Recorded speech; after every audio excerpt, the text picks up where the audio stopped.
नमस्कार दोस्तों, स्वागत है आप सभी का हमारे चैनल सुविद्या में। आज हम बात करेंगे कुंभलगढ़ दुर्ग की। पिछली क्लास में हमने चित्तौड़गढ़ दुर्ग देखा था। कुंभलगढ़ दुर्ग जो है वो राजसमंद में है। कौन से स्थान पर है? सादड़ी नामक स्थान पर कुंभलगढ़ दुर्ग जो है वो बसा हुआ है।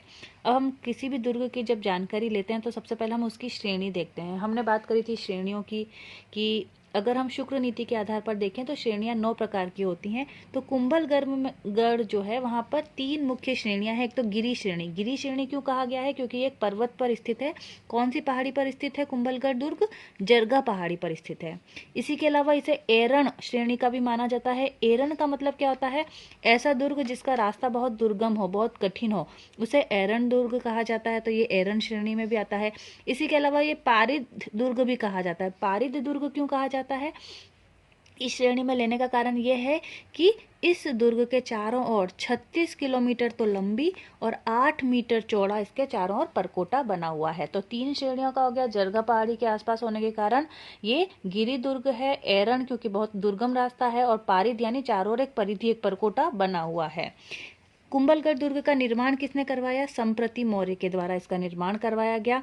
संप्रति मौर्य ने इसके निर्माण की शुरुआत करी और इसका नाम क्या रखा था? मच्छेंद्रपुर नाम दिया था। तो कुंभलगढ़ दुर्ग का निर्माण संप्रति मौर्य के द्वारा मच्छेंद्रपुर नाम के आधार पर किया गया। लेकिन अगर इसका आधुनिक निर्माता पूछा जाए तो नाम से ही जैसा हम जानते हैं कुंभलगढ़, तो राणा कुंभा के द्वारा इसका आधुनिक निर्माण करवाया गया 1443 से 1458 में। कुल प्रवेश द्वार देखें अगर कुंभलगढ़ के, तो 8 कुल प्रवेश द्वार हैं, जिसमें से जो मुख्य प्रवेश द्वार है उसे कहा जाता है ओरठ पोल। तो इसका जो मुख्य प्रवेश द्वार है वो क्या कहलाएगा? ओरठ पोल। क्यों इस कुंभलगढ़ का निर्माण करवाया गया? इस दुर्ग का निर्माण महाराणा जो कुंभा थे उन्होंने अपनी पत्नी कुंभल मेरू के लिए करवाया। किसके लिए करवाया? कुंभल मेरू के लिए इसका निर्माण करवाया। और किसके द्वारा कराया? जो शिल्पी था जिसने पूरा वास्तुकार देखा इसका, उसका नाम था मंडन।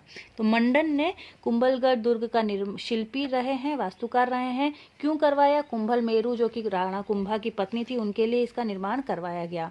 अब इस कुंभलगढ़ दुर्ग के दूसरे नाम क्या क्या है, उपनाम क्या है? तो इसे मेवाड़ की तीसरी आंख कहा जाता है। बहुत इंपॉर्टेंट क्वेश्चन है, कई एग्जाम से पूछा जाता है। मेवाड़ की तीसरी आंख कुंभलगढ़ दुर्ग को कहा जाता है। कर्नल जेम्स टॉड ने इसे एस्ट्रकून की संज्ञा दी है। मेवाड़ मारवाड़ की सीमा प्रहरी। इसी के अलावा इसे कटारगढ़ भी कहा जाता है, क्योंकि यहाँ का जो सबसे ऊंचा पॉइंट है उसे कटारगढ़ कहा गया है। तो उसी के आधार पर इसका उपनाम भी कटारगढ़ रख दिया गया है। राजस्थान का मेरुदंड कहा गया है कुंभलगढ़ दुर्ग को। इसी के अलावा मेवाड़ राजाओं की शरण स्थली भी कुंभलगढ़ दुर्ग को कहा गया है। तो ये कुछ उपनाम हो गए। इसके अलावा अगर हम यहाँ के कुछ महत्वपूर्ण क्षेत्रों की या एरिया की बात करें तो देखिए, इसका जो प्रवेश द्वार है वो हमने अभी बात करी, ओरठ पोल है। ओरठ पोल से आगे यहाँ का जो उच्चतम बिंदु है कुंभलगढ़ दुर्ग का, अभी मैंने आपको बताया कि उसे क्या कहा गया? कटारगढ़। अब कटारगढ़ के लिए अबुल फजल ने क्या कहा है? अबुल फजल के द्वारा एक महत्वपूर्ण लाइन कही गई है। वो इतना ऊंचाई पर है कि यह दुर्ग इतनी बुलंदी पर बना हुआ है कि नीचे से ऊपर देखो तो सिर से पगड़ी गिर जाती है। ये लाइन किसके द्वारा की गई है? अबुल फजल के द्वारा कही गई है। किसके लिए कही गई है? कुंभलगढ़ में जो कटारगढ़ क्षेत्र है उसके लिए अबुल फजल के द्वारा ये कहा गया है कि भाई नीचे से ऊपर देखो तो पगड़ी ही गिर जाए। इसी के अलावा कटारगढ़ में ही एक कुंड है जिसका नाम है मामादेव कुंड, और इसी मामादेव कुंड में राणा कुंभा के बेटे उदा ने अपने ही पिता कुंभा की हत्या की थी। तो मामादेव कुंड जो है वहां पर उदा के द्वारा कुंभा की हत्या की गई थी 1468 में। तो ये इंपॉर्टेंट बात है कि कटारगढ़ जो है वहां पर मामादेव कुंड में ही राणा कुंभा की हत्या उनके बेटे उदा के द्वारा की गई थी।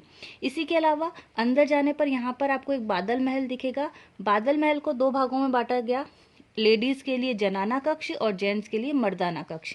अब यहाँ पर जो जनाना कक्ष था उसे फिर 2 भागों में बांटा गया, एक जूनी कचहरी और श्रृंगार कक्ष। ध्यान रखें, यहाँ की जो जूनी कचहरी है वहां पर 9 मई 1540 में ज्येष्ठ शुक्ल तृतीया को कीका का जन्म हुआ। कीका हम महाराणा प्रताप को कहते हैं। तो महाराणा प्रताप का जन्म भी कहाँ हुआ है? कुंभलगढ़ दुर्ग में हुआ है। ये आपको याद रखना है। तो महाराणा कुंभा की हत्या कुंभलगढ़ दुर्ग में हुई है, और महाराणा प्रताप का जन्म भी यहीं हुआ है। इसी के अलावा यहाँ पर जो महत्वपूर्ण महल है वो है झाली रानी का मालिया, जिसको अटपटा महल भी कहा जाता है। तो कई बार क्वेश्चन पूछा जाता है अटपटा महल कहाँ पर है, तो अटपटा महल जो है वो झाली रानी का मालिया कुंभलगढ़ दुर्ग में स्थित है। इसके अलावा कुंभ श्याम मंदिर, बहुत सुंदर मंदिर है ये कुंभ श्याम मंदिर, जहाँ पर 5.5 फीट ऊंचा एक शिवलिंग बना हुआ है। और ऐसा माना जाता है कि जो राणा कुंभा थे वहाँ पर बैठ के, मतलब उनकी हाइट कितनी ज़्यादा होगी कि बैठकर शिवलिंग पर पूजा करते थे। तो 5.5 फीट ऊंचा जो मंदिर है, शिवलिंग है, उसका नाम क्या है? कुंभ श्याम मंदिर। इसी के अलावा नीलकंठ महादेव का मंदिर है यहाँ पर, जो कि कर्नल टॉड के अनुसार कहा गया ये नीलकंठ महादेव का मंदिर जो है वो यूनानी शैली का मंदिर है। इसी के अलावा पृथ्वीराज सिसोदिया की जो छतरी है, जिसे उड़ना राजकुमार कहा जाता था, पृथ्वीराज सिसोदिया की छतरी भी यहीं पर स्थित है। इस दुर्ग को की जो दीवार है, जैसे कि मैंने शुरुआत में बताया कि बहुत बड़ी एक परकोटा यहाँ पर बना हुआ है, 36 किलोमीटर लंबा और 8 मीटर चौड़ा यहाँ पर परकोटा बना गया है।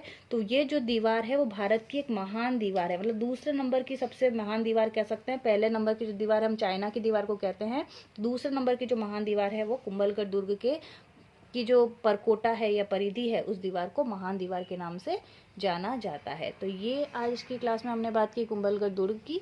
बहुत बहुत धन्यवाद।